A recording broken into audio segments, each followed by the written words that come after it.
ಆತ್ಮೀಯ ವೀಕ್ಷಕ ಬಾಂಧವರಿಗೆಲ್ಲ ನಮಸ್ಕಾರ. ಇವತ್ತಿನ ಪ್ರಕೃತಿ ರಹಸ್ಯ ಕಾರ್ಯಕ್ರಮಕ್ಕೆ ತಮ್ಮೆಲ್ಲರಿಗೂ ಸ್ವಾಗತ, ಸುಸ್ವಾಗತ. ಇವತ್ತಿನ ಸಮಾಜದಲ್ಲಿ ಪ್ರತಿಯೊಬ್ಬ ವ್ಯಕ್ತಿ, ಹೆಣ್ಣಾಗ್ಲಿ ಗಂಡಾಗ್ಲಿ, ಜೀವನದಲ್ಲಿ ನಾನು ಬಹಳ ಸುಂದರವಾಗಿ ಕಾಣಬೇಕು ಅಂತ ಆಸೆ ಪಡ್ತಾರೆ. ಎಂತ ಕುರುಪಿನೂ ಕೂಡ ಎಲ್ಲರ ಮುಂದೆ ನಾನು ಬಹಳ ಬ್ಯೂಟಿಫುಲ್ ಆಗಿರ್ಬೇಕು ಅಂತ ಇಷ್ಟಪಡ್ತಾರೆ. ಇಲ್ಲಿ ಬ್ಯೂಟಿ ಅಂದ ತಕ್ಷಣ, ಸುಂದರತೆ ಅಂತ ಅಂದ ತಕ್ಷಣ ಫಸ್ಟ್ ಮುಖ ನೋಡ್ತೀವಿ. ಎಷ್ಟು ಚೆನ್ನಾಗಿದೆ, ಮುಖದಲ್ಲಿ ಎಷ್ಟು ಚೆನ್ನಾಗಿ ಕಣ್ಣು ಚೆನ್ನಾಗಿದೆ, ಮೂಗು ಚೆನ್ನಾಗಿದೆ, ಅವ್ರ ತುಟಿ ಎಷ್ಟು ಚೆನ್ನಾಗಿದೆ ಅಂತೆಲ್ಲ ಹೊಗಳುತ್ತೀವಿ. ಬ್ಯೂಟಿಗೆ ಮುಖ ಒಂದು ಕಾರಣ, ಇನ್ನೊಂದು ತಲೆ ಕೂದಲು. ಯಾವಾಗ ಈ ತಲೆ ಕೂದಲು ಬಹಳ ಚೆನ್ನಾಗಿ ಸುಂದರವಾಗಿರುತ್ತೋ ಆಗ ಆ ಮುಖಕ್ಕೆ ಒಂದು ಒಳ್ಳೆ ಒತ್ತು ಕೊಟ್ಟಂಗಿರುತ್ತೆ, ಆಗ ನಾನು ಗಿಫ್ಟ್ ಆಗಿರುತ್ತೆ. ಅದರಿಂದ ಪ್ರತಿಯೊಬ್ಬ ಮನುಷ್ಯ ಸಮಾಜದಲ್ಲಿ ಬಹಳ ಸುಂದರವಾಗಿ ಕಾಣಬೇಕು ಅಂದ್ರೆ ಒಳಗಡೆ ಏನಿದೆಯೋ ಗೊತ್ತಿಲ್ಲ, ಒಳಗಡೆ ಕಜ್ಜಿ ಇದೆಯಾ, ಗಾಯ ಆಗಿದೆಯಾ, ಒಳಗೆ ಎಂತ ರೋಗ ಇದೆ ಅಂತ ಯಾರಿಗೂ ಗೊತ್ತಿಲ್ಲ. ಆದ್ರೆ ಮುಖ ನೋಡಿದ ತಕ್ಷಣ ಎಷ್ಟು ಚೆನ್ನಾಗಿದ್ದಾನಪ್ಪ, ಎಷ್ಟು ಚೆನ್ನಾಗಿದ್ದಾಳಪ್ಪ ಇವಳು ಅಂತ ನಾವು ಹೇಳ್ತೀವಿ. ಕಾರಣ ಮುಖದಲ್ಲಿರೋ ಸುಂದರತೆ. ಈ ಮುಖಕ್ಕೆ ಸುಂದರ ಕೊಡೋದು, ಮುಖಕ್ಕೆ ಬ್ಯೂಟಿ ಕೊಡೋದು ಕೂದಲು ಅನ್ನೋದು ಎಲ್ರಿಗೂ ಗೊತ್ತಿರೋ ವಿಷಯ. ಇವತ್ತಿನ ಸಮಾಜದಲ್ಲಿ, ಈ ಒಂದು ಮಾಡರ್ನ್ ಕಂಪ್ಯೂಟರ್ ಟೆಕ್ನಾಲಜಿ ಯುಗದಲ್ಲಿ ಈ ಕೂದಲದೇ ದೊಡ್ಡ ಸಮಸ್ಯೆ ಆಗ್ಬಿಟ್ಟಿದೆ. ಅಯ್ಯೋ, ನಂಗೆ ತುಂಬಾ ಕೂದಲು ಉದುರ್ತಾ ಇದೆ ಅಂತಾರೆ. ಎಷ್ಟು ಚೆನ್ನಾಗಿತ್ತು ನನ್ನ ಕೂದಲು, ಒಂದೂವರೆ ಮೊಳ ಇತ್ತು ನನ್ನ ಕೂದಲು. ಹೆಣ್ಮಕ್ಳು ಹೇಳೋದು ಇವೆಲ್ಲ. 1.5 ಮೊಳ ಕೂದಲಿತ್ತು ನಂದು, ಬರ್ತಾ ಬರ್ತಾ ಈಗ ಇಷ್ಟೇ ಉದ್ದ ಇದೆ ನನ್ನ ಕೂದಲು, ನನಗೆ ಅಸಹ್ಯ ಅನಿಸ್ತಾ ಇದೆ, ನಾನು ಯಾರು ಮದುವೆ ಮಾಡ್ಕೋತಿಲ್ಲ ಯಾಕೆ ನನ್ನ ಕೂದೇ ಇಲ್ಲ ಅಂತ ಹೇಳಿ ಅಂತ ಒಂದು ಕೊರಗು. ಇನ್ನೊಂದು ಕೊರಗು ಗಂಡು ಹುಡುಗರಲ್ಲಿ, ನಾನು ಸ್ಕೂಲಲ್ಲಿ ಓದುವ ಎಷ್ಟು ಚೆನ್ನಾಗಿತ್ತು ಕೂದಲು, ಕಾಲೇಜ್ಗೆ ಹೋದಾಗ ಎಷ್ಟು ಚೆನ್ನಾಗಿ ಕೂದಲಿತ್ತು, ಈಗ ನನ್ನ ಕೂದಲೇ ಎಲ್ಲ ಉದುರೋಗ್ತಿದೆ, ನಾನು ಇಲ್ಲೆಲ್ಲ ಬಾಲ್ಡಿ ಆಗ್ತಾ ಇದ್ದೀನಿ, ಇಲ್ಲೆಲ್ಲ ಕೂದಲಿಲ್ಲ, ಇಲ್ಲೂ ಕೂದಲಿಲ್ಲ, ಇಲ್ಲೆಲ್ಲ ಕೂದಲಿಲ್ಲ ಅಂತ ಎಷ್ಟೋ ಜನ ನೊಂದ್ಕೊಳ್ತಾರೆ. ವಯಸ್ಸು ಆಗ್ತಿದ್ದಂಗೆ 40 ವರ್ಷ ಆದ್ಮೇಲೆ ಎಷ್ಟೋ ಜನಕ್ಕೆ ಕೂದಲು ಉದುರುತ್ತೆ, ಅದು ಸಹಜ. ಆದ್ರೆ 22, 23 ಮತ್ತೆ 18, 19 ವರ್ಷ ಹುಡುಗ ಹುಡುಗಿರಿಗೆ ಕೂದಲೇ ಉದುರ್ತಾ ಇದೆ, ಬೇಗನೆ ಬಿಳಿ ಕೂದಲುಗಳು ಬರ್ತಿದೆ. ಇದು ದೊಡ್ಡ ಸಮಸ್ಯೆ ಆಗ್ಬಿಟ್ಟಿದೆ. ಅದರಲ್ಲೂ ಮದುವೆ ಆಗೋ ಹುಡುಗರು, ಮದುವೆ ಆಗುವಂತ ಹುಡುಗಿರಿಗೆ ಇದು ದೊಡ್ಡ ಪ್ರಶ್ನೆ ಆಗ್ಬಿಟ್ಟಿದೆ. ಪ್ರಶ್ನೆ ಜೊತೆಗೆ ದೊಡ್ಡ ಕೊರಗು, ಚಿಂತೆ. ನಾನು ಯಾರು ಮದುವೆ ಮಾಡ್ಕೊಳ್ಳಲ್ಲ, ಕೂದಲೇ ಇಲ್ಲ ಅಂತೇಳಿ. ಅಮ್ಮನ್ ನೋಡಿದ್ರೆ ಇಲ್ಲಿವರೆಗೂ ಕೂದಲಿದೆ, ನನ್ನ ನೋಡಿದ್ರೆ ಬರೀ ಎಷ್ಟು ಒಂದು ಬೆಕ್ಕಿನ ಬಾಲ ತರ ಇದೆ ಕೂದಲು, ನಾನು ಯಾರು ಮದುವೆ ಮಾಡ್ಕೊಳ್ತಾರೆ ಅಂತ ಕೇಳ್ತಾರೆ. ನಾನು ಎಷ್ಟು ಚೆನ್ನಾಗಿ ಕೆಲ್ಸಕ್ಕೆ ಸೇರುವಾಗ ಎಷ್ಟು ಚೆನ್ನಾಗಿದೆ, ಈಗ ಕೆಲ್ಸಕ್ಕೆ ಸೇರಾದ್ಮೇಲೆ ನಂಗೆ ಕೂದಲೆಲ್ಲ ಹೋದ್ರತಿ, ಯಾರು ನಾನು ಲವ್ ಮಾಡಲ್ಲ, ನಾನು ಯಾರು ಮದುವೆ ಮಾಡ್ಕೋತಿಲ್ಲ, ನನ್ಗೆ ಯಾರು ಹೆಣ್ಣೆ ಕೊಡ್ತಿಲ್ಲ ಅಂತ ಎಷ್ಟೋ ಜನ ಗಂಡು ಹುಡುಗರು ಕೊರಗ್ತಾ ಇರೋದು ಉಂಟು. ಇಲ್ಲಿ ಅವರಿಗೆ ಪ್ರಶ್ನೆ ಇಷ್ಟೇ, ತಿನ್ನಕ್ಕೆ ಊಟ ತಿಂಡಿಗೆ ಏನು ಕಮ್ಮಿ ಇಲ್ಲ, ಮಲಗಕ್ಕೆ ವಾಸ ಮಾಡ್ಲಿಕ್ಕೆ ಒಳ್ಳೆ ವಾಸ್ತು ಮನೆ ಇದೆ, ಉದ್ಯೋಗ ಅಂದ್ರೆ ಒಳ್ಳೆ ಉದ್ಯೋಗ ಇದೆ, ಒಳ್ಳೆ ಸಂಬಳ ಬರುತ್ತೆ, ಚೆನ್ನಾಗಿ ಆರೋಗ್ಯವಾಗಿದ್ದಾರೆ. ಒಂದು ಕೊರತೆ, ಕೂದಲಿಲ್ಲ ಸರಿಯಾಗಿ, ಕೂದಲೆಲ್ಲ ಉದುರೋಗ್ತಾ ಇದೆ ಅನ್ನೋದೊಂದು ದೊಡ್ಡ ಪ್ರಶ್ನೆ ಬಂದು, ಅದೇನೋ ತಲೆಗೆ ಚುಚ್ಚಿಸ್ಕೊಂಡು ಕೂದಲು ಜಾಸ್ತಿ ಆಗುತ್ತೆ ಅಂತಾರೆ, ಅದಕ್ಕೊಂದು 50,000 60,000 ರೂಪಾಯಿ ಕೊಡ್ತಾರೆ. ಬೇಕಾದಷ್ಟು ಯಾವ್ದೋ ಕೆಲ ಕಡೆಲ್ಲ ಅದಕ್ಕೊಂದು ಕ್ಲಿನಿಕ್ ಇದೆಯಂತೆ, ಅಲ್ಲೋಗ್ಬಿಟ್ಟು ನಾನು 70,000 ಕೊಟ್ಟೆ, ಅವ್ರೇನೋ ಅದಕ್ಕೆಲ್ಲ ಚುಚ್ಚಿ 3-4 ಸಲ ಟ್ರೀಟ್ಮೆಂಟ್ ತಗೊಂಡೆ, ಆದ್ರೂ ಕೂಡ ಇರೋ ಕೂದಲೆಲ್ಲ ಉದುರೋಯ್ತು. ನನಗೆ ಅದು ಮಾಡಿಸ್ಕೊಂಡ್ಮೇಲೆ ತಲೆ ಸುತ್ತ ಶುರು ಆಯ್ತು, ಅದ್ ಮಾಡಿಸ್ಕೊಂಡ್ಮೇಲೆ ತಲೆನೋವು ಬರಂಗಾಯ್ತು, ಅದ್ ಮಾಡಿಸ್ಕೊಂಡ್ಮೇಲೆ ನಂಗೆ ಕಣ್ಣು ಕರ್ಣಕ ಹಾಕೊಳಂಗಾಯ್ತು, ಅವಾಗ ಮತ್ತೆ ಚೆನ್ನಾಗಿದ್ದೆ, ಅದೇನ್ ಮೆಡಿಸಿನ್ ಹಾಕಿದ್ರು, ಅದೇನಾದ್ರೂ ಚುಚ್ಚಿದ್ರು, ಏನೋ ಒಂದು ಮಾಡಿದ್ರು, ನೋಡಿ ಈಗ ಅದೆಲ್ಲ ಮಾಡಿಸ್ಕೊಂಡು ನಾನು ತಲೆಗೆ ವಿಗ್ ಹಾಕೊಂಡಿದ್ದೀನಿ ಅಂತ ಒಂದು ಹುಡುಗ ಹೇಳ್ದ ಬಂದು. ಇನ್ನೊಂದು ಹುಡುಗಿ ಅದ್ಯಾವುದೋ ಶಾಂಪು ನಾನು ಹಾಕಕ್ ಶುರು ಮಾಡಿದೆ, ಶಾಂಪು ಹಾಕಕ್ ಶುರು ಮಾಡಿದ್ಮೇಲೆ ನನಗೆ ಕೂದಲೆಲ್ಲ ಉದುರೋಯ್ತು ಅಂತೇಳಿ ಆ ಶಾಂಪು ಬಗ್ಗೆ ಬಯಕ್ ಶುರು ಮಾಡ್ಬಿಟ್ರು. ಅದೇ ಶಾಂಪು ಬೇಕಾದಷ್ಟು ಜನ ಆಗ್ತಾ ಇದ್ದಾರೆ ಜಗತ್ತಿನಲ್ಲಿ. ಆದ್ರೆ ಈ ಹುಡುಗಿಗಾಗಿರೋ ಸಮಸ್ಯೆ ಎಲ್ರಿಗೂ ಆಗ್ಬೇಕು, ಆದ್ರೆ ಈ ಹುಡುಗಿಗೊಂದಾಗಿದೆ, ಬೇರೆಯವ್ರಿಗಾಗಿಲ್ಲ. ಅದೇ ಕೂದಲು ಉದ್ರಿಲ್ಲ. ಆದ್ರೆ ಇದು ಕೂದಲು ಉದುರೋದು ಮತ್ತೆ ಗಟ್ಟಿ ಆಗ್ಬೇಕು ಕೂದಲು. ಎಷ್ಟೋ ಜನ ಕೂದಲು ಸಾಫ್ಟ್ ಇದ್ರೆ ಬೇಗ ಉದುರೋಗುತ್ತೆ, ಕೂದಲು ಎಷ್ಟು ಗಟ್ಟಿ ಇರುತ್ತೋ ಅಷ್ಟು ಸ್ಟ್ರಾಂಗ್ ಇರುತ್ತೆ ಅವ್ರ ಬ್ರೈನ್ ಅಲ್ಲಿ ಅಂತ ಅರ್ಥ. ಅದರಿಂದ ಕೂದಲು ಗಟ್ಟಿ ಆಗೋದು ಹೇಗೆ, ಬಹಳ ಸುಂದರವಾಗೋದು ಹೇಗೆ, ಕೂದಲು ಉದುರೋದು ಕಮ್ಮಿ ಮಾಡ್ಕೊಳ್ಳೋದು ಹೇಗೆ ಅನ್ನೋದನ್ನ ನಾನು ಇವತ್ತಿನ ಸಂಚಿಕೆಯಲ್ಲಿ ವಿಶೇಷವಾದಂತ ಒಂದು ಮಂತ್ರ, ಒಂದು ತಂತ್ರವನ್ನ ನಾನು ನಿಮ್ಗೆ ತಿಳಿಸಕ್ ಇಷ್ಟಪಡ್ತೀನಿ. ಯಾಕಂದ್ರೆ ಇವತ್ತಿನ ಹತ್ರ ಎಷ್ಟೋ ಜನ ಅಪಾಯಿಂಟ್ಮೆಂಟ್ ತಗೊಂಡು ಬಂದಾಗೆಲ್ಲ ಹೇಳ್ತಾರೆ, ನಿಮ್ಗೆ ಏನವ ಪ್ರಾಬ್ಲಮ್ ಅಂದಾಗ, ನಂಗೆ ಏನು ಪ್ರಾಬ್ಲಮ್ ಇಲ್ಲ, ನಾ ಬರೀ ಕೂದಲು ಉದುರುತ್ತೆ, ಕೂದಲೆಲ್ಲ ಹೊಟ್ಟೋಗಿದೆ, ಚಿಕ್ಕ ವಯಸ್ಸಿಗೆ ಬಿಳಿ ಕೂದಲು ಬರ್ತಿದೆ, ಇದಕ್ಕೇನೋ ಒಂದು ಹೇಳಿ. ಬೇಕಾದಷ್ಟು ಮಾತ್ರೆ ತಗೊಂಡೆ, ಬೇಕಾದಷ್ಟು ಮೆಡಿಸಿನ್ ತಗೊಂಡೆ, ಬೇಕಾದಷ್ಟು ತರ ದೇವ್ರ ಅರ್ಕೆ ಕಟ್ಕೊಂಡೆ, ಬೇಕಾದ ಕಡೆ ಎಲ್ಲ ಹೋಗಿ ನದಿ ಸ್ನಾನ ಮಾಡಿದೆ, ಏನೆಲ್ಲಾ ಮಾಡಿದ್ರು ಕೂಡ ನನಗೆ ಕೂದಲು ಉದುರೋದು ಕಮ್ಮಿ ಆಗ್ಲಿಲ್ಲ, ಬಿಳುಪು ಕೂದಲು ಬರ್ತಾ ಇದೆ, ಮತ್ತೆ ನನಗೆ ಎಲ್ಲ ತೊಂದರೆ ಆಗ್ತಿತ್ತೇಳಿ ನೋಡಿ ಈ ತರ ಇಟ್ಕೊಂಡು ಕುತ್ಕೊಂಡ್ಬಿಡ್ತಾರತ್ತೆ ರಾತ್ರಿ ಹೊತ್ತು ಯಾರ ಹೀಗೆ ಯಾರೇ ಹಾಕೊಂಡಂತೆ ಹೀಗೆ ಮೂಗನ ಹಿಂಗೆ ಇಟ್ಕೊಂಡು ಕುತ್ಕೊಳ್ಳಿ ಚೆನ್ನಾಗೆ, ಈ ತರ ಬಾಯಿ ಮೂಗಿಗೆ ಹಿಂಗೆ ಬಾಯಿ ಮುಚ್ಕೊಂಡು ಕುತ್ಕೊಳ್ಳಿ, ಕೂದಲೆಲ್ಲ ಚೆನ್ನಾಗೆ ಬೆಳೆಯುತ್ತೆ, ಈಗ ಮಾಡಿ ಅಂತ. ಅದು ಯಾವುದು ತಂತ್ರ ಅಂತ ನಂಗೂ ಗೊತ್ತಿಲ್ಲ, ಅದನ್ನೂ ಮಾಡಿದ್ವಿ, ಆದ್ರೂ ಕೂಡ ನನಗೆ ಕೂದಲು ಉದುರೋದು ತಪ್ಪಿಲ್ಲ. ಇದಕ್ಕೆ ಏನ್ ಪರಿಹಾರ ಅಂತ ಕೇಳಿದಾಗ ನನಗೆ ಇದು ಒಬ್ಬರಿಗೆ ಸಮಸ್ಯೆ ಎಲ್ಲ ಇದ್ದದ್ದು ಬೇಕಾದಷ್ಟು ಜನಕ್ಕೆ ಬರ್ತಾ ಇದೆ ಇವತ್ತಿನ ದಿವಸ. ಯಾಕೆಂದ್ರೆ ಇದಕ್ಕೆ ಕಾರಣ ಏನು ಅಂತ ಯಾರಿಗೂ ಗೊತ್ತಿಲ್ಲ. ಯಾಕೆ ಕೂದಲು ಬೇಗ ಉದುರ್ತಾ ಇದೆ ಚಿಕ್ಕ ವಯಸ್ಸಿಗೆ, ಯಾಕೆ ಚಿಕ್ಕ ವಯಸ್ಸಿಗೆ ಬಿಳಿ ಕೂದಲು ಬರ್ತಿದೆ, ಯಾಕೆ ಇಲ್ಲಿ ಸ್ವಲ್ಪ ಕೂದಲು ಹೋಗುತ್ತೆ ಇಲ್ಲಿ ಚೆನ್ನಾಗಿರುತ್ತೆ, ಇಲ್ಲಿ ಕೂದಲು ಹೋಗುತ್ತೆ ಇಲ್ಲಿ ಚೆನ್ನಾಗಿರುತ್ತೆ, ಇಲ್ಲಿ ಮುಂದೆ ಎಲ್ಲ ಉದುರೋಗುತ್ತೆ ಇಲ್ಲೆಲ್ಲ ಚೆನ್ನಾಗಿರುತ್ತೆ, ಒಂಥರ ವಿಚಿತ್ರವಾದ ಆಕಾರಗಳಲ್ಲಿ ಗಂಡಸರಿಗೆ ಕೂದಲುಗಳೆಲ್ಲ ಉದುರಿ ಆ ಜಾಗದಲ್ಲಿ ಒಂಥರ ಶೇಪ್ ಕಾಣ್ತಾ ಇದೆ, ಚರ್ಮನೆ ಕಾಣ್ತಾ ಇದೆ, ತಲೆ ಬೋಳ್ ತಲೆ ತರ. ಕಾರಣ ಏನು ಅಂತ ಯೋಚನೆ ಮಾಡಿದಾಗ ಇದಕ್ಕೇನೋ ಒಂದು ಪರಿಹಾರ ಕೊಡಬೇಕು ಅಂತ ಹೇಳಿ ನಾನು ಬಹಳಷ್ಟು ಇದ್ರ ಬಗ್ಗೆ ಸಂಶೋಧನೆ ಮಾಡಿದಾಗ ಇದೇ ಪ್ರಾಬ್ಲಮ್ ಇವತ್ತಿಗಿತ್ತ ಅಥವಾ ಇದೇ ಸಮಸ್ಯೆ ಹಿಂದಿನ ಕಾಲದಲ್ಲಿ ಹೇಗಿತ್ತು, ಹಿಂದಿನ ಕಾಲ ಋಷಿ ಮುನಿಗಳು ಇದಕ್ಕೆಲ್ಲ ಹೇಗೆ, ಆಗಿನ ಡಾಕ್ಟರ್ಗಳು ಹೇಗೆ ಇದನ್ನ ಪರಿಹಾರ ಮಾಡ್ತಾ ಇದ್ರು ಅಂತ ಚಿಂತನೆ ಮಾಡಿ ಹೊರಟಾಗ ಅಲ್ಲಿ ಚಂಡಿಕಾ ತಂತ್ರಸಾರದಲ್ಲಿ ಚಂಡಿಕಾ ದೇವಿ ಏನೋ ಒಂದು ತಂತ್ರಸಾರದಲ್ಲಿ ಈ ಸಮಸ್ಯೆ ಬಗ್ಗೆ ಪರಿಹಾರ ಹೇಳಿದ್ದಾರೆ. ಅದರಿಂದ ಯಾರಿಗೆ ಈ ಒಂದು ತಲೆ ಕೂದಲಿನ ಬಗ್ಗೆ ಕಾಳಜಿ ಹೆಚ್ಚಿಗೆ ಇದೆಯೋ, ಕೂದಲೆಲ್ಲ ಹೊರದೋಯ್ತು, 22 ವರ್ಷಕ್ಕೆಲ್ಲ ಬಾಲ್ಡಿ ಆಗ್ಬಿಟ್ಟಿದ್ದಾರೆ, ಮದುವೆ ಆದ್ಮೇಲೆ ಕೂದಲು ಉದ್ರೋಗಿತ್ತು ಅಂತೇಳಿ ಎಷ್ಟೋ ಜನ ಡೈವರ್ಸ್ ಕೊಟ್ಟಿದ್ದಾರೆ. ನನಗೆ ಅಣ್ಣಗೆ ಕೂದಲು ಹೋದೋಯ್ತು ನೋಡೋಕೆ ಕಷ್ಟ ಅದಕ್ಕೆ ಅವನ ಜೊತೆ ನಂಗೆ ಇಷ್ಟ ಇಲ್ಲ, ಅದೇ ಡೈವರ್ಸ್ ಕೊಟ್ಟಿರೋದು ಕೇವಲ ಕೂದಲು ಒಂದು ನೆಪ. ಎರಡನೇದು ಎಷ್ಟೋ ಜನ ಅವಳು ಮದುವೆಗೆ ಮುಂಚೆ ಎಷ್ಟು ಜನ ಬ್ಯೂಟಿಫುಲ್ ಆಗಿದ್ಲು, ಅವಳ ಕೂದಲು ನೋಡ್ಕೊಂಡು ನಾನು ಮದುವೆ ಮಾಡ್ಕೊಂಡೆ, ಈಗೆಲ್ಲ ಕೂದಲು ಉದ್ರೋಯ್ತು, ಅವಳು ಮುಟ್ಟ ಕಸಯ್ಯ, ಅವಳ ಜೊತೆ ಇರೋ ಕಸಯ್ಯ ಅಂತ ಗಂಡಸರು ಹೇಳ್ತಾರೆ. ಇಲ್ಲಿ ಎಷ್ಟೋ ಸಂಸಾರಗಳು ಕೇವಲ ಕೂದಲು ಅನ್ನೋ ಒಂದು ವಿಷಯದಲ್ಲೇ ಸಂಸಾರ ಬೇಕಾದಷ್ಟು ಬೇರ್ಪಡೆ ಆಗ್ತಿದೆ. ಮತ್ತೆ ಸಂಸಾರದ ವಿಷಯದಲ್ಲೇ ಹಲವಾರು ಕೊರತೆಗಳು ಶುರುವಾಗಿದೆ ಈ ಕೂದಲು ಅನ್ನೋ ನೆಪದಲ್ಲಿ. ಹೀಗಾಗಿ ಆಗ್ತಿರೋ ಶಾಂಪುಗಳಿಲ್ಲ, ಯೂಸ್ ಮಾಡಿದ್ರೆ ಎಣ್ಣೆಗಳಿಲ್ಲ, ಟಿವಿಲಿ ಬರೋ ಅಡ್ವರ್ಟೈಸ್ಮೆಂಟ್ಸ್ ಅಲ್ಲಿ ಆ ತೈಲ ಹಚ್ಚಿ ಕೂದಲು ಬೆಳೆಯುತ್ತೆ, ಈ ತೈಲ ಹಚ್ಚಿ ಕೂದಲು ಬೆಳೆಯುತ್ತೆ ಅಂತೆಲ್ಲ ಎಲ್ಲ ಹೇಳಿದರೆ ಎಲ್ಲ ಹಾಕಿ ನನಗೆ ಅಲರ್ಜಿ ಆಗಿದೆ, ತಲೆ ಕಿಸ್ಕಾವಟೆ ಕೆರ್ತಾ ಇದೆ, ತಲೆ ಒಳಗೆಲ್ಲ ಏನೋ ಅರ್ಧಂಗ ಆಗತ್ತೆ, ತಲೆಯಲ್ಲಿ ಏನೋ ಒಂಥರ ಬಿಗಿ ಹಿಡ್ದಂಗಾಗತ್ತೆ, ನನಗೆ ಎಲ್ಲ ಎಣ್ಣೆದ ಪ್ರಭಾವನೋ ಅಥವಾ ಈ ಶಾಂಪು ಪ್ರಭಾವನೋ ಅಥವಾ ಈ ಊಟದ ಪ್ರಭಾವನೋ ಅಥವಾ ನನ್ನ ಕೂದಲಿರೋದೇ ಹೀಗೋ ಅಥವಾ ನನ್ನ ತಲೆ ಒಳಗೆ ಇರೋದೇ ಹೀಗೋ ಅನ್ನೋದಕ್ಕೆ ಉತ್ತರನೇ ಸಿಗ್ತಿಲ್ಲ ಎಷ್ಟೋ ಜನಕ್ಕೆ. ಆದ್ರಿಂದ ಇವತ್ತಿನ ಸಂಚಿಕೆಯಲ್ಲಿ ನಾನು ಬಹಳ ವಿಶೇಷವಾಗಿ ಈ ಕೂದಲು ಉದುರೋದು ಕಮ್ಮಿ ಮಾಡೋದು ಹೇಗೆ, ಉದ್ದ ಬೆಳೆಯೋದು ಹೇಗೆ, ಮತ್ತೆ ಆ ಗಟ್ಟಿಮುಟ್ಟಾಗಿ ಸಮೃದ್ಧಿಯಾಗಿ ಕೂದಲು ಬೆಳೆಸೋ ಮೆಥಡ್ ಏನು ಅನ್ನೋದನ್ನ ನಾನು ಸಣ್ಣ ವಿರಾಮ ಅಂತ ತಿಳಿಸ್ಕೊಡ್ತೀನಿ. ಬನ್ನಿ ಈಗ ಒಂದು ಪುಟ್ಟ ವಿರಾಮ ತಗೊಳ್ಳೋಣ.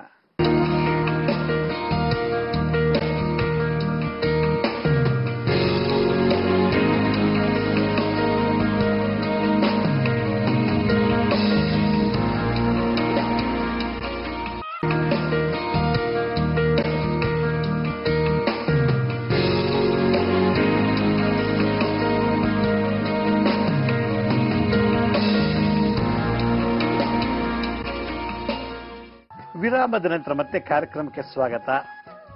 ನಾನು ವಿರಾಮಕ್ಕೆ ಮುಂಚೆ ಹೇಳ್ತಾ ಇದ್ದೆ, ಈ ತಲೆ ಕೂದಲಿನ ಸಮಸ್ಯೆ ಇವತ್ತು ಒಂದೇ ದಿನದಲ್ಲ ಇದು, ಅಥವಾ ಈಗ ಕಲಿಯುಗದಲ್ಲಿ ಒಂದೇ ಅಲ್ಲ ಇದು, ಹಿಂದಿನ ಯುಗದಲ್ಲೂ ಕೂಡ ಈ ಸಮಸ್ಯೆ ಇತ್ತು ಅಂತ ಹಲವಾರು ಕಡೆ ಈ ಕೇಶ ಅಂದ್ರೆ ಕೂದಲು, ಕೇಶಕ್ಕೆ ಸಂಬಂಧಪಟ್ಟಂತ ಪರಿಹಾರಗಳನ್ನ ಮತ್ತೆ ಅದಕ್ಕಾದಂಥ ವಿಧಿವಿಧಾನಗಳನ್ನ ನಾವು ಹಲವಾರು ಗ್ರಂಥಗಳಲ್ಲಿ ಆಯುರ್ವೇದ ಶಾಸ್ತ್ರದಲ್ಲಿ ಉಲ್ಲೇಖನ ಮಾಡಿದ್ದಾರೆ. ಮನುಷ್ಯನಿಗೆ ಬ್ಯೂಟಿ ಕೊಡೋದೇ ತಲೆ ಕೂದಲು. ಮನುಷ್ಯನ ಯೋಗ್ಯತೆ, ಅವನ ಬುದ್ಧಿವಂತಿಕೆ ಗುಣದಲ್ಲಿ ಮೆಷರ್ ಮಾಡಿದ್ರೆ ಒಬ್ಬ ಮನುಷ್ಯನ ಬ್ಯೂಟಿಯನ್ನ ಕೂದಲಲ್ಲಿ ಮೆಷರ್ ಮಾಡ್ತಾರೆ, ಅಂದ್ರೆ ನೋಡ್ತಾರೆ, ಅಳಿತಾರೆ ಅಂತ ಅರ್ಥ. ಇದನ್ನ ಎಷ್ಟೋ ಕಡೆ ನಮ್ಮ ರಾಜ ಮಹಾರಾಜ ಕಾಲದಲ್ಲಿ ಮತ್ತೆ ವೈದ್ಯಕೀಯ ಕ್ಷೇತ್ರದಲ್ಲಿ ಅಂದ್ರೆ ಆವತ್ತಿನ ಕಾಲದಲ್ಲಿ ಕಾಡಿನ ಜನಗಳು ಕೂದಲನ್ನ ಯಾವ ರೀತಿ ಬೆಳೆಸ್ತಿದ್ರು ಅಂದ್ರೆ ಗಿಡ ಮರ ಬೆಳೆದಂಗೆ ಬೆಳೆಸ್ತಿದ್ರಂತೆ. ಆ ಕೂದಲ ಗಂಟಾಕ್ಬಿಟ್ಟು ವೆಹಿಕಲ್ ನ ಎಳ್ಕೊಂಡ್ ಬರ್ತಿದ್ರಂತೆ. ಕೂದಲನ್ನು ಉದಾಹರಣೆಗೆ ಯಾವುದೋ ಒಂದು ವೆಹಿಕಲ್ ಇರ್ತದೆ, ಗಾಡಿ ಅಂದ್ರೆ ಆ ಗಾಡಿಗೆ ಎತ್ತು ಏನು ಸಿಕ್ಕಿಲ್ಲ ಅಂದ್ರೆ, ಕುದುರೆಗಳು ಸಿಕ್ಕಿಲ್ಲ ಅಂದ್ರೆ ತಮ್ಮ ಕೂದಲುಗಳನ್ನೇ ಚೆನ್ನಾಗಿ ಗಂಟು ಮಾಡಿಬಿಟ್ಟು ಅದಕ್ಕೆ ಹಾಕ್ಬಿಟ್ಟು ಎಳ್ಕೊಂಡು ಬರ್ತಿದಂತೆ ಕೂದಲಲ್ಲಿ.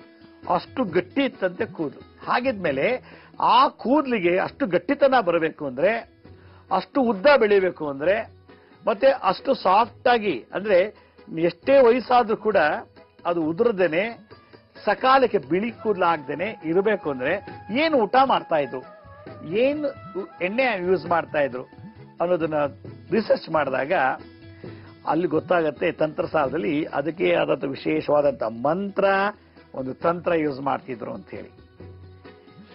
ಗಿಡಗಳಿಗೆ ಗೊಬ್ಬರ ಹಾಕ್ತೀವಿ, ನೀರು ಹಾಕ್ತೀವಿ, ಸಮೃದ್ಧಿಯಾಗಿ ಬೆಳೆಯಲಿ ಅಂತ. ಹಾಗೆ ನಮ್ಮ ಕೂದಲು ಗಿಡಕ್ಕೆ ಸಮಾನ ಅಂತ ಹೋಲಿಸಿದ್ದಾರೆ.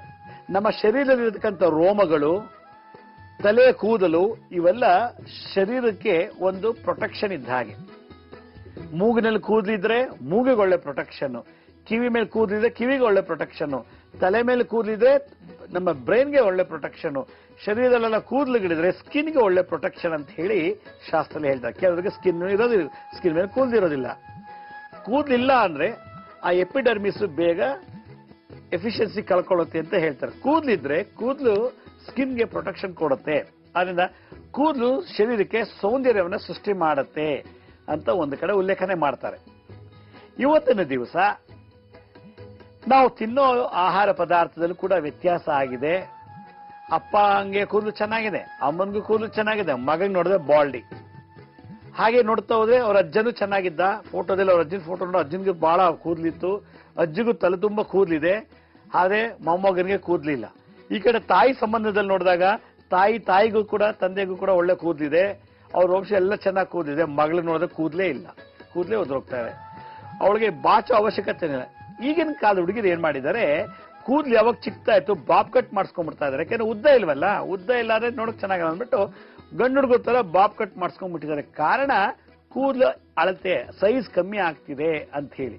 ನಂತ ಯಾರೋ ಬಂದು ಕೇಳಿದಾಗ, ಯಾಕೆ ನೀವು ಮುತ್ತೈದೆ ಹೆಂಗಸು, ನೀವು ಕೂದಲು ಜಡೆ ಬಿಡ್ಬೇಕಮ್ಮ, ನೀವ್ ಯಾಕೆ ಈ ತರ ಕಟ್ ಮಾಡಿಸ್ಕೊಂಡಿದ್ದೀರಾ ಅಂದ್ರೆ, ಅಯ್ಯೋ ನನ್ ಕೂದಲೇ ಇಲ್ಲ, ಇಲ್ಲಿಗೂ ಹೊಟ್ಟೋಗ್ತಿತ್ತು, ಅದಕ್ಕೆ ನಾನು ಬಾಬ್ ಕಟ್ ಮಾಡಿಸ್ಕೊಂಡ್ಬಿಟ್ಟಿದ್ದೀನಿ ಅಂತ ಹೇಳಿ ಹೇಳಿದ್ರು.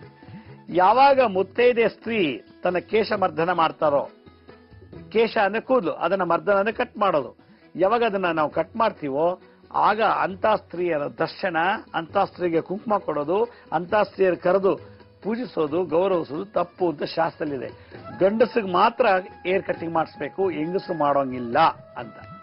ಆದ್ರೆ ಇವತ್ತಿನ ದುರಂತ ಬ್ಯೂಟಿ ಪಾರ್ಲರ್ ಸೆಂಟರ್ ಅಂತ ಮಾಡಿಬಿಟ್ಟು ಎಲ್ಲಾ ಹೆಂಗಸು ಕೂದಲನ್ನು ಕಟ್ ಮಾಡ್ಕೊಳ್ತಿದ್ದಾರೆ. ಈ ಕೂದಲು ಬೆಳೆಯೋದೇ ದೊಡ್ಡ ಪ್ರಶ್ನೆ ಆದಾಗ ಕಟ್ ಮಾಡ್ಕೊಂಡ್ಬಿಟ್ರೆ ಏನಾಗುತ್ತೆ, ಅದರದ ಒಂದು ಗ್ರೋತ್ ವಿಘ್ನ ಆಗತ್ತೆ, ಕುಂಠಿತ ಆಗ್ಬಿಡುತ್ತೆ. ಆದ್ರಿಂದ ಇವತ್ತಿನ ದಿವಸ ನಮ್ಮ ಊಟದ ಶೈಲಿ ಸರಿ ಇಲ್ಲ. ಯಾವ್ದು ತಿನ್ಬೇಕು, ಕ್ಯಾಲ್ಸಿಯಂ ಕೊರತೆ ಇದೆ, ವೈಟಮಿನ್ ಸಿ ಮತ್ತೆ 12 ಇವೆಲ್ಲ ಕಮ್ಮಿ ಇದ್ದಾಗ ಕೂದಲು ಬೆಳೆಯೋದು ಕಮ್ಮಿ ಆಗ್ಬಿಡುತ್ತೆ. ವೈಟಮಿನ್ ಸಿ ಮತ್ತೆ ವೈಟಮಿನ್ B12 ಯಾವಾಗ ಏನಾಯ್ತು ಕಮ್ಮಿ ಆಯ್ತು, ಬೇಗ ಬಿಳಿ ಕೂದಲು ಬರ್ತಾ ಇದೆ. ನಾವು ದಿನನಿತ್ಯ ಮನೆ ಸ್ನಾನ ಮಾಡೋದು ಬಾಯ್ಲರ್ ನೀರು ಸ್ನಾನ ಮಾಡ್ತೀವಿ, ಗ್ಯಾಸ್ ಸಿಲಿಂಡರ್ ಅಲ್ಲಿ ಕಾಯಿಸ್ಕೊಂಡು ಸ್ನಾನ ಮಾಡ್ತೀವಿ. ಹೀಗಾಗಿ ಬೇಗ ಕೂದಲು ಉದುರುತ್ತೆ, ಬೇಗ ಕಪ್ಪಾಗೋದು, ಕಪ್ಪಿದಂತ ಕೂದಲುಗಳಲ್ಲೇ ಬಿಳುಪು ಕನ್ವರ್ಟ್ ಆಗುತ್ತೆ, ಬಿಳಿ ಬಣ್ಣ ಕನ್ವರ್ಟ್ ಆಗುತ್ತೆ. ಇನ್ನೊಂದು ಕಾಲದಲ್ಲಿ ಸೌದೆ ಹಾಕಿ ನೀರು ಕಾಯಿಸ್ತಾ ಇದ್ರು, ತಾಮ್ರದ ಪಾತ್ರೆನಲ್ಲಿ, ಹಿತ್ತಾಳೆ ಪಾತ್ರೆಯಲ್ಲಿ. ಅವಾಗ ಏನಾಗ್ತಿತ್ತು, ಎಷ್ಟೇ ನಾವು ದಿನ ಸ್ನಾನ ಮಾಡಿದ್ರು ಒಂದು ಕೂದಲು ಉದುರ್ತಾ ಇರಲಿಲ್ಲ. ಎಷ್ಟೇ ಏಜ್ ಆಗ್ತಾ ಬಂದು ಕೂಡ ಬಿಳುಪು ಆಗ್ತಿರ್ಲಿಲ್ಲ, ಬಿಳಿ ಕೂದಲು ಬರ್ತಿರ್ಲಿಲ್ಲ.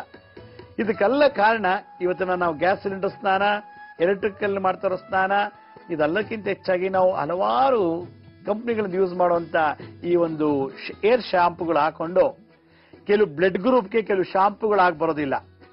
ಕೆಲವು ಕಂಪನಿಯವರು ಮ್ಯಾನುಫ್ಯಾಕ್ಚರ್ ಮಾಡೋ ಶಾಂಪು ಅವರವರ ಬ್ಲಡ್ ಗ್ರೂಪ್ಗೆ ಅಡ್ಜಸ್ಟ್ ಆಗಲಿಲ್ಲ ಅಂದಾಗ ಕೂದಲು ಬೇಗ ಉದುರುತ್ತೆ, ತಲೆ ಒಟ್ಟು ಜಾಸ್ತಿ ಆಗತ್ತೆ, ಮತ್ತೆ ಸಕಾಲಕ್ಕೆ ಬೇಗ ಕೂದಲು ಕಪ್ಪಿಂದ ಬಿಳುಪುಗೆ ಕನ್ವರ್ಟ್ ಆಗಿಬಿಡುತ್ತೆ.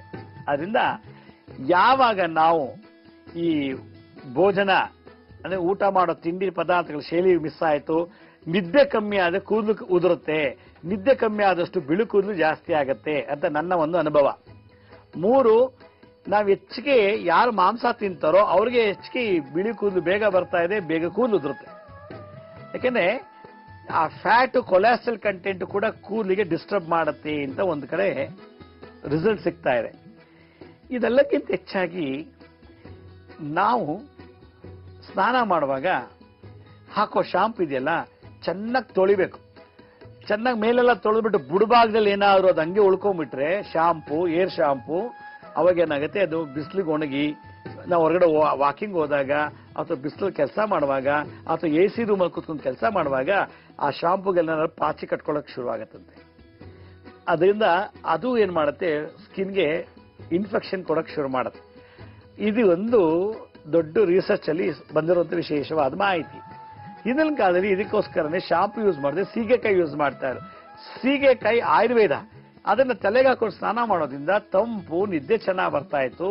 ಮತ್ತೆ ತಲೆ ಒಳಗೆ ಯಾವುದೇ ರೀತಿ ಏನುಗಳು, ಸಣ್ಣ ಸಣ್ಣ ಏನುಗಳಾಗ್ಲಿ ಅಥವಾ ನಾವು ಮಲಗಿದ್ದಾಗ ಇರುವೆಗಳು, ಗೊದ್ದಗಳು, ಜಿರ್ಲೆಗಳು ದಿಮ್ಮತ್ರ ಬರೋದಾಗ್ಲಿ ಅಥವಾ ಸೊಳ್ಳೆಗಳು ಬರೋದಾಗ್ಲಿ ಬರಲ್ಲ ಸೀಗೆಕಾಯಿ ವಾಸನೆಗೆ. ಆದ್ರೆ ಇವತ್ತಿನ ಶಾಂಪು ಹಾಕೊಂಡು ಓಡಾಡ್ರೆ ಒಂದು 10 ನಿಮಿಷ ಅಬ್ಬಬ್ಬಾನು 1 ಗಂಟೆ ಘಮಘಮ ಅಂತ ಸ್ಮೆಲ್ ಬರುತ್ತೆ ತಲೆ. ಯಾಕೆ ಶಾಂಪೂನಲ್ಲಿ ಸ್ಮೆಲ್ಲು. ಆಮೇಲೆ ಹೋಗ್ತಾ ಹೋಗ್ತಾ ಏನಾಗುತ್ತೆ, ಆ ಕೆಮಿಕಲ್ ರಿಯಾಕ್ಷನ್ ಅಲ್ಲಿ ಬ್ರೈನ್ ಅಲ್ಲಿ ಹಾರ್ಮೋನ್ ಇಂಬ್ಯಾಲೆನ್ಸ್ ಆಗಿ ಕಣ್ಣಿನ ದೃಷ್ಟಿ ತೊಂದರೆ ಆಗ್ತಿದೆ, ಕೂದಲು ಬೇಗ ಉದುರುತ್ತಾ ಇದೆ, ಜೊತೆಗೆ ಬಿಳಿ ಕೂದಲು ಜಾಸ್ತಿ ಆಗ್ತಾ ಇದೆ. ಇದೆಲ್ಲ ಹಿಂದಿನ ಕಾಲದಲ್ಲಿ ಗೊತ್ತಿತ್ತೋ ಏನೋ, ಕಲಿಯುಗದಲ್ಲಿ ಜನರಿಗೆ ಇವೆಲ್ಲ ಸಮಸ್ಯೆ ಜಾಸ್ತಿ ಆಗತ್ತೆ ಅಂತೇಳಿ ಆಗಿನ ಕಾಲದಲ್ಲಿ ಮುಂಜಾಗ್ರತೆ ಕ್ರಮ, ಪ್ರಿಕಾಷನರಿ ಮೆಷರ್ಸ್ ಅಂತ ಏನ್ ಹೇಳ್ತೀವೋ ಅದನ್ನ ಆಗ್ಲೇ ಚಿಂತನೆ ಮಾಡಿ ಆವತ್ತಿನ ಕಾಲದಲ್ಲಿ ಋಷಿಮುನಿಗಳು ಒಂದು ಚಂಡಿಕಾ ತಂತ್ರಸಾರದಲ್ಲಿ ಮತ್ತೆ ಗಂಧರ್ವ ತಂತ್ರಸಾರದಲ್ಲಿ ಕೂಡ ಇದೆ. ಗಂಧರ್ವ ದೇವತೆಗಳು ಮಹಾ ಶೃಂಗಾರ ಪ್ರಿಯರು, ಶೃಂಗಾರ ಮಾಡೋದ್ರಲ್ಲಿ ಎಕ್ಸ್ಪರ್ಟ್ ಗಂಧರ್ವರು.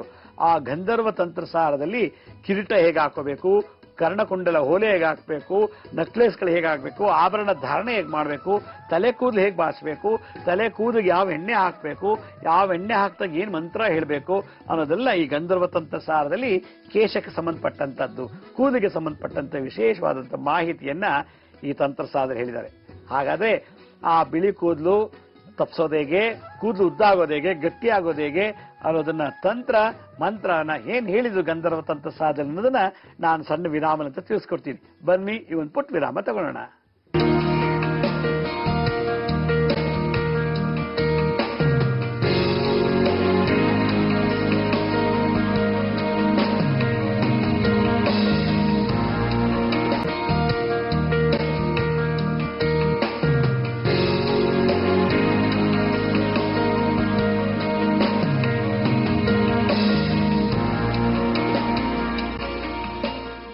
ವಿರಾಮದ ನಂತರ ಮತ್ತೆ ಕಾರ್ಯಕ್ರಮಕ್ಕೆ ಸ್ವಾಗತ. ನಾವು ಹೆಚ್ಚಿಗೆ ಹೊತ್ತು AC ರೂಮಲ್ಲಿ ಕೂತ್ಕೊಂಡ್ರೆ ಅಥವಾ AC ರೂಮಲ್ಲಿ ಕೂತ್ಕೊಂಡು ಕೆಲಸ ಮಾಡೋದು ಸಾಫ್ಟ್ವೇರ್ ಇಂಜಿನಿಯರ್ಸು, ಯಾರು AC ಕೂತ್ಕೊಂಡು ಕೆಲಸ ಮಾಡ್ತಾರೋ, ವರ್ಕ್ ಮಾಡ್ತಾರೋ ಅವರಿಗೆ ಹೋಗ್ತಾ ಹೋಗ್ತಾ ಹೋಗ್ತಾ ಆ ಸ್ಕಿನ್ಗೆ ಆ ಕೋಲ್ಡ್ ತಣ್ಣಗಿರೋ ಅಂಶ ಸೇರಿ ಸೇರಿ ಆ ಬುಡನೆ ಏನ್ ಮಾಡುತ್ತೆ, ತಿಂತಾ ಬಂದ್ಬಿಡುತ್ತೆ ಆ ಕೋಲ್ಡ್. ಹೇಗೆ ನಮ್ಮ ಮೂಗಿಗೆ ನೆಗಡಿ ಆದಾಗ ನೀರಾಗಿ ಹೇಗೆ ಮೂಗಿಂದ ಗೊಣ್ಣೆ ಬರುತ್ತೋ ಹಾಗೆ ಕೂದಲಿನ ಬುಡಭಾಗದಲ್ಲಿ ಒಂದು ಪಾಚಿ ಶುರುವಾಗುತ್ತಂತೆ. ಹಾಗೆ ಮಾಡ್ತಾ ಮಾಡ್ತಾ ಕೂದಲೆಲ್ಲ ಒಂದೊಂದಾಗಿ ಉದ್ರಕ್ ಶುರುವಾಗುತ್ತದೆ. ಒಂದ್ಸಲ ಕೂದಲು ಉದ್ದಿದ್ರೆ ಮತ್ತೆ ಬೆಳೆಯೋದು ಕಷ್ಟ. ಅದು ಬೆಳಿಬೇಕು ಅಂತಾದ್ರೆ ಏನ್ ಮಾಡ್ತೀವಿ ಇಂದಿನ ಕಾಲದಲ್ಲಿ? ಒಂದು. ಎರಡನೇದು, ಹೆಚ್ಚಿಗೆ ನಾವು ಸೀಬೆ ಹಣ್ಣು, ಪೇರಳೆ ಹಣ್ಣು ಅಂತೀವಿ, ಅದನ್ನ ತಿಂದಷ್ಟು ಕೂದಲಿಗೆ ಚೆನ್ನಾಗಿ ಸುಂದರವಾಗತ್ತೆ, ಗಟ್ಟಿ ಆಗತ್ತೆ ಅಂತ ಆಯುರ್ವೇದ ಶಾಸ್ತ್ರ ಹೇಳ್ತಾರೆ. ಅದರಿಂದ ಈ ಒಂದು ಸಮಸ್ಯೆಗೆ ಸರಿಯಾದ ಉತ್ತರ ಎಲ್ಲಿ ಹುಡುಕೋದು ಅಂದ್ರೆ ಈ ಗಂಧರ್ವ ತಂತ್ರಸಾರದಲ್ಲಿ. ಗಂಧರ್ವ ದೇವತೆಗಳು ಅವರ ಕೇಶ ಸಂಪತ್ತನ್ನ, ಕೂದಲಿನ ಒಂದು ಆಕಾರ, ಆ ಕೂದಲಿನ ಒಂದು ಬಣ್ಣ, ಆ ಕೂದಲಿನ ಒಂದು ನಡವಳಿಕೆಯನ್ನ ಬಹಳ ಚೆನ್ನಾಗಿ ದೇವತೆಗಳು ನಾವು ಊಟ ಮಾಡ್ತೀವಿ, ಅವ್ರು ಊಟ ಮಾಡಲ್ಲ, ಅವ್ರಿಗೆ ಮಂತ್ರತಂತ್ರಗಳೇ ಆಹಾರ. ಹೀಗಾಗಿ ಅವರು ಮಂತ್ರಗಳನ್ನ ಜಪ ಮಾಡಿ ಮಾಡಿ ತುಂಬಾ ಉದ್ದವಾದ ಕೂದಲುಗಳನ್ನ, ಬಹಳ ಕಪ್ಪಿಗೆ ಹೊಳಪುಳ್ಳುವಂತ ಕೂದಲುಗಳನ್ನ, ಗಟ್ಟಿಯಾದಂತ ಕೂದಲಿನ ಎಳೆಗಳನ್ನ ಮಂತ್ರಗಳ ಮೂಲಕ ಮಾಡ್ತಿದ್ರಂತೆ. ಅದು ಹೇಗೆ ಅಂದ್ರೆ ಅದಕ್ಕೊಂದು ಫಿಸಿಯೋಥೆರಪಿ ಇದೆ. ಒಂದು ಮುದ್ರೆ ನೋಡಿ, ಇದು ಸರ್ಪಶಿರ ಅಂತ. ಈ ಮುದ್ರೆ ನೋಡಿ, ಈ ಮುದ್ರೆ ಸರ್ಪಶಿರ ಅಂತಾರೆ. ಇದನ್ನ 2 ಕೈಲಿ ಈ ರೀತಿ ಮಾಡ್ಕೋಬೇಕು, ಸರ್ಪಶಿರ ಮುದ್ರೆ. ಈ ರೀತಿ 2 ಹಸ್ತದಲ್ಲಿ ಸರ್ಪಶಿರ ಮುದ್ರೆ ಹಿಂಗೆ ಹೆಬ್ಬೆಟ್ಟನ್ನ ಪ್ರೆಸ್ ಮಾಡ್ಬೇಕು. ಈ ರೀತಿ ತೋರು ಬೆರಳ ಮೇಲೆ ಹೆಬ್ಬೆಟ್ಟನ್ನ ನೋಡಿ, ಈ ತೋರು ಬೆರಳ ಮೇಲೆ ಹೆಬ್ಬೆಟ್ಟನ್ನ ಚೆನ್ನಾಗಿ ಪ್ರೆಸ್ ಮಾಡಿಬಿಟ್ಟು ಈ ಚರ್ಮವನ್ನ ಚೆನ್ನಾಗಿ ಪ್ರೆಸ್ ಮಾಡ್ಬೇಕು. ಹೀಗೆ ಚರ್ಮ ಉಗುರು ಟಚ್ ಆಗಬಾರ್ದು, ಉಗುರು ಟಚ್ ಆದ್ರೆ ನೋವು ಬಂದ್ಬಿಟ್ಟು ಕಿತ್ತೋಗುತ್ತೆ ಉಗುರು. ಇದರಿಂದ ನೋಡಿ ಈ ಭಾಗದಲ್ಲಿ ಇಲ್ಲಿ ಇದೆಯಲ್ಲ ನೋಡಿ, ಈ ತುದಿ, ನಮ್ಮ ಬೆರಳಿನ ಈ ತುದಿಗೆ ಈ ಚರ್ಮ ಹಿಂಗ್ ಟಚ್ ಆಗ್ಬೇಕು. ಹಿಂಗ್ ಟಚ್ ಮಾಡ್ಕೊಂಡು ಹಿಂಗೆ ಮಸಾಜ್ ಮಾಡ್ಬೇಕು. ಹೀಗೆ ನೋಡಿ, ಈ ರೀತಿ ಮಸಾಜ್ ಮಾಡ್ಬೇಕು. ಈ ತರ ಮಸಾಜ್ ಮಾಡ್ಬೇಕು. ಈಗ ಮಸಾಜ್ ಮಾಡ್ತೀರಾ ತಲೆಯಲ್ಲಿರೋ ಕೂದಲುಗಳಿಗೆ ಒಳ್ಳೆ ಎಕ್ಸರ್ಸೈಸ್ ಆಗುತ್ತಂತೆ. ಇದು ಕೂದಲಿಗೆ ಮಾಡುವಂತ ಫಿಸಿಯೋಥೆರಪಿ ಏರ್. ಇದನ್ನ ಒಂದು ಮುದ್ರೆ ಮಾಡ್ತಾರೆ. ಇದು ಒಂದು. ಇನ್ನೊಂದು, ಇದಕ್ಕೊಂದು ಮಂತ್ರ ಹೇಳ್ತಾರೆ ಗಂಧರ್ವ ತಂತ್ರ ಸಾರದಲ್ಲಿ. ಏನು ಆ ಮಂತ್ರ ಅಂದ್ರೆ ನೋಡಿ, ಓಂ ಕ್ಲೀಂ ಕೇಶಾಯ ದೀರ್ಘಾಯ ಪರಸುಂದರಾಯೈ ಓಂ ಅಂದ ಮಂತ್ರ. ಓಂ ಕ್ಲೀಂ ಕೇಶಾಯ ದೀರ್ಘಾಯೈ ಪರಸುಂದರಾಯೈ ಓಂ ಅನ್ನೋ ಮಂತ್ರ. ಓಂ ಕ್ಲೀಂ ಕೇಶಾಯ ದೀರ್ಘಾಯೈ ಪರಸುಂದರಾಯೈ ಓಂ. ಓಂಕಾರ 2 ಸಲ ಬರುತ್ತೆ. ಮೊದಲನೇ ಓಂಕಾರ ಓಂ ಕ್ಲೀಂ, ಓಂಕಾರ ಅಂತ ಬೀಜ ಮಂತ್ರ ಕ್ಲೀಂ. ಓಂ ಕ್ಲೀಂ ಕೇಶಾಯ ದೀರ್ಘಾಯ ಪರಸುಂದರಾಯೈ ಓಂ ಅನ್ನೋ ಮಂತ್ರವನ್ನ ಹೇಳ್ತಾ ಹಿಂಗ್ ಪ್ರೆಸ್ ಮಾಡ್ಬೇಕಂತ. ಇಲ್ಲ ಓಂ ಕೇಶವಾಯ ನಮಃ, ಓಂ ಕೇಶವಾಯ ನಮಃ, ಓಂ ಕೇಶವಾಯ ನಮಃ, ಓಂ ಕೇಶವಾಯ ನಮಃ ಅಂತ ಹೇಳ್ಬೇಕಂತೆ. ಇದು ಮುದ್ರೆ ಮಂತ್ರ ಮಾಡೋಂಥದ್ದು. ಇನ್ನೊಂದು, ನಾವು ಯಾವ ಎಣ್ಣೆ ತಲೆಗೆ ಹಾಕೋತೀವಿ ಅಭ್ಯಾಸ ಆಗಿದ್ಯೋ ಚಿಕ್ಕ ವಯಸ್ಸಿಂದನೂ, ತಲೆಗೆ ಹಾಕೋ ಎಣ್ಣೆನ ಆಗಾಗ ಚೇಂಜ್ ಮಾಡಬಾರ್ದು. ಕೊಬ್ಬರಿ ಎಣ್ಣೆ ಹಾಕೋತಿದ್ರೆ ಕೊಬ್ಬರಿ ಎಣ್ಣೆನೇ ಹಾಕೋಬೇಕು. ಅದ್ಯಾವ್ದು ಇನ್ನೊಂದು ಮಾರ್ಕೆಟಲ್ಲಿ ಸಿಗುತ್ತೆ ಅಡ್ವರ್ಟೈಸ್ಮೆಂಟ್ ಅಲ್ಲಿ ಅನ್ನೋದನ್ನ ತಗೊಂಡು ಚೇಂಜ್ ಮಾಡಕ್ ಹೋಗಬಾರ್ದು. ಯಾವ ಎಣ್ಣೆ ನಿಮ್ ತಲೆಗೆ ಸ್ಕಿನ್ಗೆ ರಕ್ತಕ್ಕೆ ಅಡ್ಜಸ್ಟ್ ಆಗಿದೆಯೋ, ಆ ರಕ್ತ, ಆ ಬ್ಲಡ್ ಗ್ರೂಪ್ ಮತ್ತೆ ನಿಮ್ ತಲೆ ಸ್ಕಿನ್ಗೆ ಯಾವ್ದು ಎಣ್ಣೆ ಅಡ್ಜಸ್ಟ್ ಆಗಿದೆಯೋ ಅದೊಂದೇ ಎಣ್ಣೆನೆ ಹಾಕೊಂಡ್ ಬರ್ಬೇಕು. ಚೇಂಜೇ ಮಾಡಬಾರ್ದು. ಕೂದಲು ಉದುತ್ತಿದ್ರು ಅದನ್ನೇ ಹಾಕ್ತಾ ಇರಬೇಕು, ಬೆಳಕೊಂಡ್ಬಿಡುತ್ತೆ. ಆ ಎಣ್ಣೆನ ಒಂದು ಸಣ್ಣ ಬಾಟ್ಲಲ್ಲಿ ಬಿಸಿ ಮಾಡ್ಕೋಬೇಕು. ಉಗುರು ಬೆಚ್ಚಗೆ ಬಿಸಿ ಮಾಡಿಬಿಟ್ಟು ಆ ಬಟ್ಲಿರೋ ಎಣ್ಣೆನ ಈ ರೀತಿ ಸಂಪುಟ ಮುದ್ರೆ ಹಿಂಗಿಟ್ಕೊಂಡು ಓಂ ಕ್ಲೀಂ ಕೇಶಾಯ ದೀರ್ಘಾಯ ಪರಸುಂದರಾಯೈ ಓಂ. ಓಂ ಕ್ಲೀಂ ಕೇಶಾಯ ದೀರ್ಘಾಯ ಪರಸುಂದರಾಯೈ ಓಂ. ಓಂ ಕ್ಲೀಂ ಕೇಶಾಯ ದೀರ್ಘಾಯ ಪರಸುಂದರಾಯೈ ಓಂ ಅನ್ನೋ ಮಂತ್ರವನ್ನ 108 ಸಲ ಜಪ ಮಾಡಿಬಿಟ್ಟು ಆ ಮಂತ್ರ ಅಭಿಮಂತ್ರಿಸಿದ ಎಣ್ಣೆ, ಮಂತ್ರದಿಂದ ಅಭಿಮಂತ್ರಿಸಿದ ಎಣ್ಣೆಯನ್ನ ಹಾಕಿ ಚೆನ್ನಾಗಿ ಮರ್ದನ ಮಾಡು ಅಂತ ಗಂಧರ್ವ ತಂತ್ರ ಸಾಧನೆ ಪ್ರೊಸೀಜರ್ ಹೇಳ್ತಾರೆ. ಆಗ ಆ ಎಣ್ಣೆ ತಗೊಂಡು ಚೆನ್ನಾಗಿ ತಲೆಗೆಲ್ಲ ಹಚ್ಚಿ ಚೆನ್ನಾಗಿ ಮರ್ದನ ಮಸಾಜ್ ಮಾಡ್ಬೇಕಂತೆ. ಯಾವಾಗ ಆ ಮಂತ್ರದಿಂದ ಬಂದಂತ ಎಣ್ಣೆ, ಮಂತ್ರಶಕ್ತಿಯಿಂದ ಬಂದಂತ ಎಣ್ಣೆನ ಚೆನ್ನಾಗಿ ಹಾಕಿ ಮಸಾಜ್ ಮಾಡ್ಬೇಕಂತೆ. ಯಾರಿಗೂ ನಮ್ಗೆ ಮಸಾಜ್ ಮಾಡಕ್ ಆಗ್ಲಿಲ್ಲ, ಸಿಕ್ಕಿಲ್ಲ ಅಂದಾಗ ನೀವೇ ತಗೊಂಡು ಓಂ ಕ್ಲೀಂ ಕೇಶಾಯ ದೀರ್ಘಾಯ ಪರಸುಂದರಾಯೈ ಓಂ ಅಂತ ನೀವೇ ಚೆನ್ನಾಗಿ ಮಂತ್ರ ಹೇಳ್ಕೊಂಡು ಎಣ್ಣೆ ಹಚ್ಕೊಂಡ್ರೆ ಒಂದು 21 ದಿವಸ 48 ದಿವಸ ಇದನ್ನ ಜಪ ಮಾಡಿಬಿಟ್ರೆ ಬಹಳ ಫಸ್ಟ್ ಕ್ಲಾಸ್ ಆಗಿ ಚೆನ್ನಾಗಾಗುತ್ತೆ. ಇದನ್ನ ನೀವು ಪ್ರಯತ್ನ ಮಾಡಿ ನೋಡ್ಬೇಕು. ಈ ಮಂತ್ರ ಹೇಳಿದ್ಮೇಲೆ ನನ್ನ ಕೂದಲು ಎಷ್ಟಿದಾಯ್ತು, ಈ ಮಂತ್ರ ಹೇಳಿದ್ಮೇಲೆ ನನ್ನ ಬಿಳಿ ಕೂದಲು ಕಮ್ಮಿ ಆಗ್ತಿದ್ಯಾ, ಉದುರೋದ್ ಕಮ್ಮಿ ಆಗ್ತಿದ್ಯಾ ಅಂತ ನೀವು ಪತ್ತೆ ಹಚ್ಬೇಕು. ಈಗ ಕೆಲವು ಹೇಳಿದ್ರು ಮೂಗಿಂಗ್ ಇಟ್ಕೊಂಡು ಈಗ ಏನೋ ಉಸು ತಗೊಂಡು ಹಿಂಗ್ ಮಾಡಿ ಮತ್ತೆ ಅದೇನೋ ಹಿಂಗ್ ಮಾಡಿ ಅಂತ ಹೇಳ್ತಾರಂತೆ. ಅದು ನಾನು ಯಾರೋ ಒಬ್ರು ಬಂದು ನಂಗೆ ತೋರಿಸಿದ್ರು, ಹಿಂಗ್ ಮೂಗಲ್ಲಿ ಹಿಂಗ್ ಇಟ್ಕೊಂಡು ಉಸು ತಗೊಂಡು ಅದು ಪ್ರಾಣಾಯಾಮ ಅಂತ ನನ್ಗನ್ಸುತ್ತೆ. ಪ್ರಾಣಾಯಾಮದಲ್ಲಿ ಕೂದಲು ಉದುರೋದು ಕಮ್ಮಿ ಮಾಡಬಹುದು, ಆದ್ರೆ ಎಲ್ಲರೂ ಪ್ರಾಣಾಯಾಮ ಮಾಡಕ್ಕೆ ಎಲ್ಲಿದೆ ಟೈಮು? ಆದ್ರಿಂದ ಈಗ ಮೂಗಲ್ಲಿ ಉಸು ತಗೊಂಡು ಉಸು ಇಟ್ಕೊಂಡು ಹಾಗೆ ಉಸು ತಗೊಂಡು ಉಸಿರು ಬಿಡಿ, ಇದ್ಯಾವುದು ಈ ತರ ಮುದ್ರೆಲ್ಲ ಹೇಳಿದ್ದಾರೆ. ಯಾರೋ ಒಬ್ರು ಮಾಡಿ ತೋರಿಸ್ರು ನನಗೆ, ಅದು ಮಾಡ್ತಾ ಇದ್ದೀನಿ ಆದ್ರೂ ನಂಗೆ ಕೂದಲು ಉದುರೋಗ್ತಾ ಇದೆ ಅಂತ ಹೇಳಿದ್ರು. ಅದು ನಂಗೊಂಥರ ವಸ್ತು ಅನಿಸುತ್ತು. ಅಂದ್ರೆ ಅದು ಪ್ರಾಣಾಯಾಮ ಇರ್ಬೋದು, ಆದ್ರೆ ಆ ತರದಲ್ಲಿ ಕೂದಲು ಹೇಗೆ ಬರುತ್ತೋ ನನಗೂ ಗೊತ್ತಿಲ್ಲ. ಆದ್ರೆ ಈ ಗಂಧರ್ವ ತಂತ್ರ ಸಾಧದಲ್ಲಿ ಹೇಳಿರೋ ಈ ಮಂತ್ರವನ್ನ ಚೆನ್ನಾಗಿ ಹಾಕೊಂಡು ನೀವೇ ಚೆನ್ನಾಗಿ ಬಚ್ಚ ಮನೇಲಿ ಕೂಡ ಹೇಳುವ, ಸ್ನಾನ ಮಾಡುವಾಗ ತಲೆ ಹಾಕೊಂಡು ಸೀಗೆಕಾಯಿ ಅಥವಾ ಶಾಂಪು ಹಾಕೊಂಡು ಉಜ್ಜುವಾಗ ಚೆನ್ನಾಗಿ ಮಂತ್ರ ಹೇಳ್ಬೇಕು. ಓಂ ಕ್ಲೀಂ ಕೇಶಾಯ ದೀರ್ಘಾಯ ಪರಸುಂದರಾಯ ಓಂ. ಓಂ ಕ್ಲೀಂ ಕೇಶಾಯ ದೀರ್ಘಾಯ ಪರಸುಂದರಾಯ ಓಂ ಅನ್ನೋ ಮಂತ್ರನ ಚೆನ್ನಾಗಿ ಕುತ್ಕೊಂಡು ದಿನ ತಲೆ ಉಜ್ಜುವಾಗ ಒಂದು ಅರ್ಧ ಗಂಟೆ ಅಥವಾ 20 ನಿಮಿಷ ಬಾತ್ರೂಮ್ ಅಲ್ಲೇ ಮಸಾಜ್ ಮಾಡ್ಕೊಂಡು ಆಮೇಲೆ ಬಿಸಿನೀರು ಹಾಕೊಂಡು ಸ್ನಾನ ಮಾಡಿದ್ರೆ ಅಥವಾ ತಣ್ಣೀರು ಹಾಕೊಂಡು ಸ್ನಾನ ಮಾಡಿದ್ರೆ ಆ ಕೂದಲು ನೋಡಿ ಬಂದು ತಲೆ ಒರೆಸಿದ ಮೇಲೆ ಎಷ್ಟು ಚೆನ್ನಾಗಿರುತ್ತೆ. ಯಾಕಂದ್ರೆ ಮಂತ್ರಶಕ್ತಿ ಅದಕ್ಕೆ ಹೋಗಿರುತ್ತೆ. ಮಂತ್ರಶಕ್ತಿಯೇ ಶಾಂಪು, ಮಂತ್ರಶಕ್ತಿಯೇ ಒಂದು ಸೋಪು, ಮಂತ್ರಶಕ್ತಿಯಿಂದಲೇ ಆ ಕೂದಲಿಗೆ ಒಂದು ಒಳಪನ್ನ, ಒಂದು ಸೌಂದರ್ಯವನ್ನು ಸೃಷ್ಟಿ ಮಾಡುವಂತ ಒಂದು ವಿಶೇಷವಾದಂತ ತಂತ್ರ ಇದು ತಂತ್ರ ಏನು? ಎಣ್ಣೆನ ಬಿಸಿ ಮಾಡಬೇಕು. ಆ ಬಿಸಿ ಮಾಡಿ ಸ್ವಲ್ಪ ಹೊತ್ತು ನಿಂತ್ಕೊಂಡು ಅದಕ್ಕೆ ಮಂತ್ರ ಹೇಳಬೇಕು.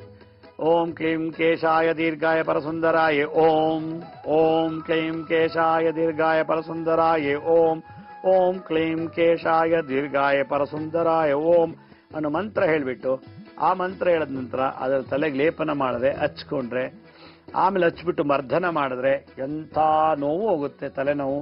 ಮತ್ತೆ ಮಂತ್ರ ಹೇಳ್ಬಿಟ್ಟು ಹಚ್ಚಿದ ಮೇಲೆ ಸ್ನಾನ ಮಾಡಿದ ನಂತರ ಒಳ್ಳೆ ನಿದ್ದೆ ಬರುತ್ತೆ.